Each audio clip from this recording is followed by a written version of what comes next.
Welcome back to another video, everyone. I hope you enjoyed the last one. I know a lot of people saw it. 2,000 views, that's insane, and that's only at the time of recording. It still appears to be growing.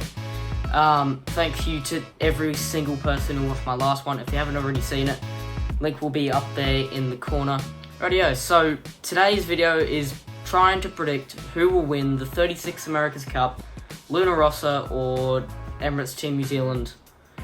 And we're going to be looking at the two boats, comparing the two, seeing who we think is more likely to win, and just purely based off the design traits, who has the faster boat from the spectator's eye. These guys obviously will have lots of stuff going on inside the teams. So without any further ado, let's get into the video. Rightio, so that brings us on to the first big point that I really want to talk about in this video and compare between the two boats is their main sheet control systems. Now, this kind of hasn't been talked about a lot. It has been talked about a little bit in the America's Cup, but it hasn't received what I think is anywhere near the right amount of coverage for the importance of it in these boats. So, you have the two boomless setups, Team New Zealand and Luna Rossa. They both have their boomless main, and they've done it extremely differently.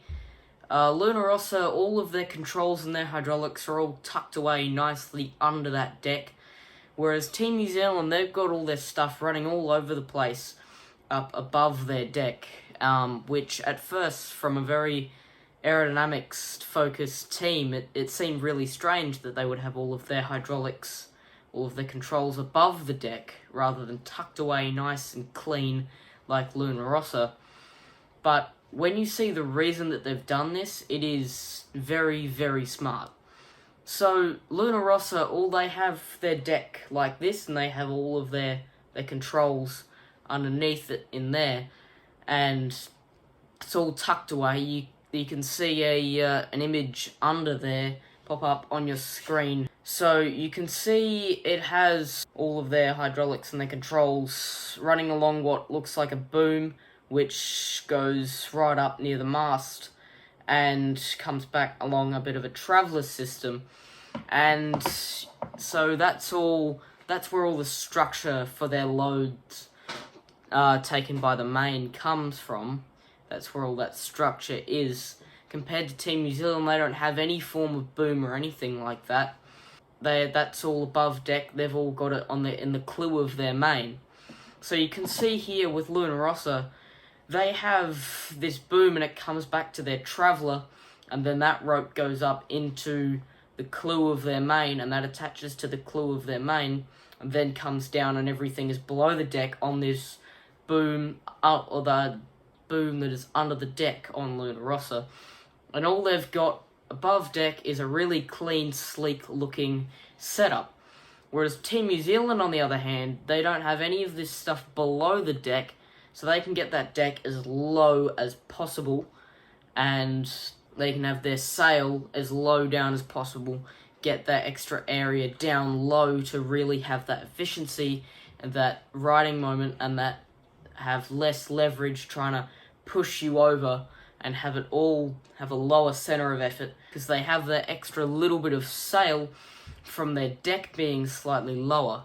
Now, you can see here in that they have a very low deck. There's nothing between it, no mainsail controls, not really anything.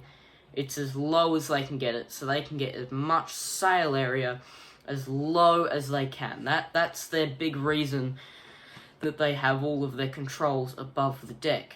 So, which system is better here? Which system is the better system? Is it Emirates Team New Zealand, who has a really low deck, really low down center of effort? Or is it Luna Rossa, who have that really clean, really nice, tucked away system? They have it all underneath their deck. So, that is going to be really interesting. Personally, I think Emirates Team New Zealand have a bit of an advantage out of that. And so let's see how much of a difference this really contributes to in the Cup itself. Rightio, moving straight on to the next big point that I really want to talk about, and this has been talked about so many times, it's talked about so much by everyone, the hull designs of these two boats. They are probably the most radically different hulls that you could find, the most different pair in this America's Cup. So as you can see on Luna Rossa, they have a very gradual slope up. They're not as sharp and radical with flaring out into boxy, flat sections like Team New Zealand does.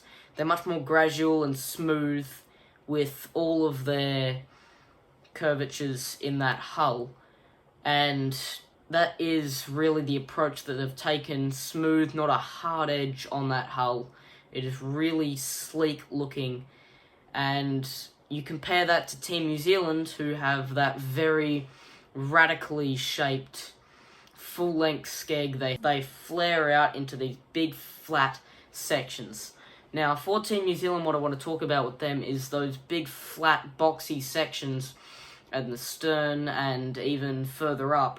Do they actually contribute to any ground effect?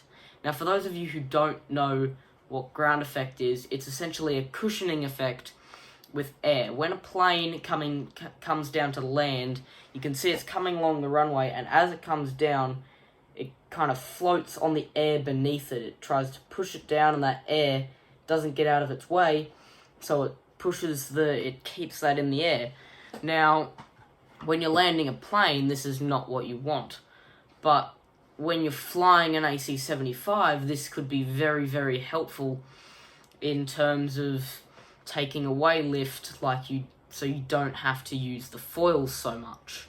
That is a reason for these flat, boxy sides. So not only do they provide good stability when you're in the water and trying to sail the boat at low speeds, but they also provide maybe a area for the boat to cushion itself on the air, so they don't have to use all of the lift from those draggy foils.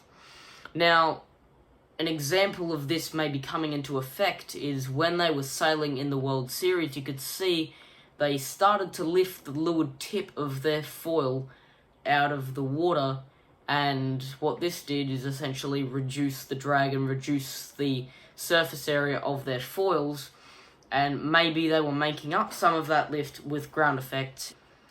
Now, on Luna Rossa, on the other hand, if ground effect is something that these guys are chasing, I don't think it would be as effective on their boat. I don't think it would be as significant a force, because they have those very gradual, smooth, and they don't have a big wetted surface area on the bottom of their boat. It is going to be interesting to see how much the hulls come into play, especially when they're in the water, who can get up the fastest and who can sail the best in displacement mode.